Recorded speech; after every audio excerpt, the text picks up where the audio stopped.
Abruptly in October 1929, hell broke loose on the New York Stock Exchange.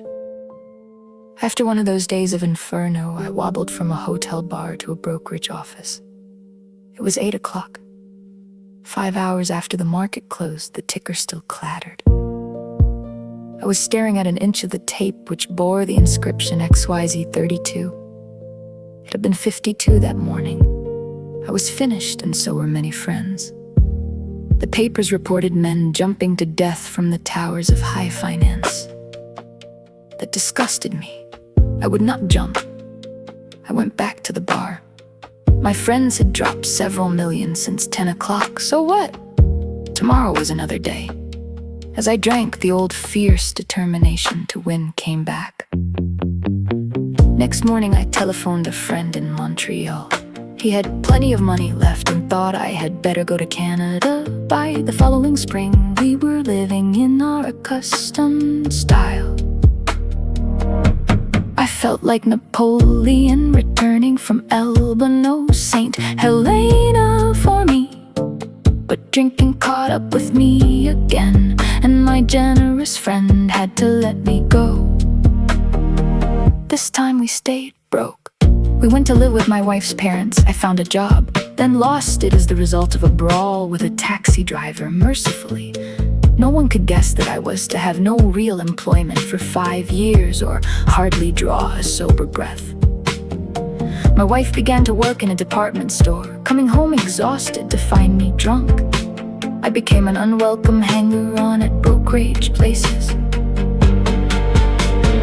Liquor ceased to be a luxury, it became a necessity. Bathtub gin, 2 bottles a day, and often 3 got to be routine. Sometimes a small deal would net a few $100s, and I would pay my bills at the bars and delicatessens. This went on endlessly, and I began to waken very early in the morning, shaking violently. A tumbler full of gin, followed by half a dozen bottles of beer, would be required if I were to eat any breakfast. Nevertheless, I still thought I could control the situation, and there were periods of sobriety which renewed my wife's hope.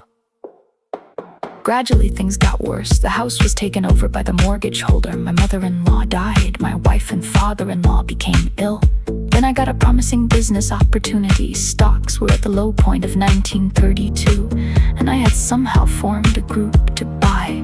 I was to share generously in the profits. Then I went on a prodigious bender, and that chance vanished. I woke up. This had to be stopped, I saw. I could not take so much as one drink. I was through forever. Before then, I had written lots of sweet promises, but my wife happily observed that this time I meant business. And so I did. Shortly afterward, I came home drunk. There had been no fight. Where had been my high resolve? I simply didn't know. It hadn't even come to mind. Someone had pushed a drink my way, and I had taken it. Was I crazy? I began to wonder, for such an appalling lack of perspective seemed near being just that. Renewing my resolve, I tried again. Sometime passed and confidence began to be replaced by cocksureness. I could laugh at the gin mills. Now I had what it takes. One day I walked into a cafe to telephone. In no time I was beating on the bar, asking myself how it happened. As the whiskey rose to my head, I told myself I would manage better next time, but I might as well get good and drunk then, and I did. The remorse, horror, and hopelessness of the next morning are unforgettable. The courage to do battle was not there. My brain raced uncontrollably, and there was a terrible sense of impending calamity. I hardly dared cross the street, lest I collapse and be run down by an early morning truck, for it was scarcely daylight. An all-night place supplied me with a dozen glasses of ale. My writhing nerves were stilled at last. A morning paper told me the market had gone to hell again. Well, so had I. The market would recover, but I wouldn't. That was a hard thought. Should I kill myself? No, not now. Then a mental fog settled down. Gin would fix that, so 2 bottles and a oblivion. The mind and body are marvelous mechanisms, for mine endured this agony 2 more years.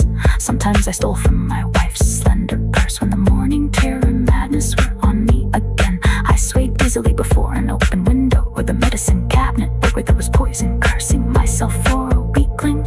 There were flights from city to country and back as my wife and I sought escape. Then came the night when the physical and mental torture was so hellish I feared I would burst through my window sash and all. Somehow I managed to drag my mattress to a lower floor lest I suddenly leap. The doctor came with a heavy sedative. Next day found me drinking both gin and sedative. This combination soon landed me on the rocks. People feared for my sanity. So did I. I could eat little or nothing when drinking, and I was 40 pounds underweight.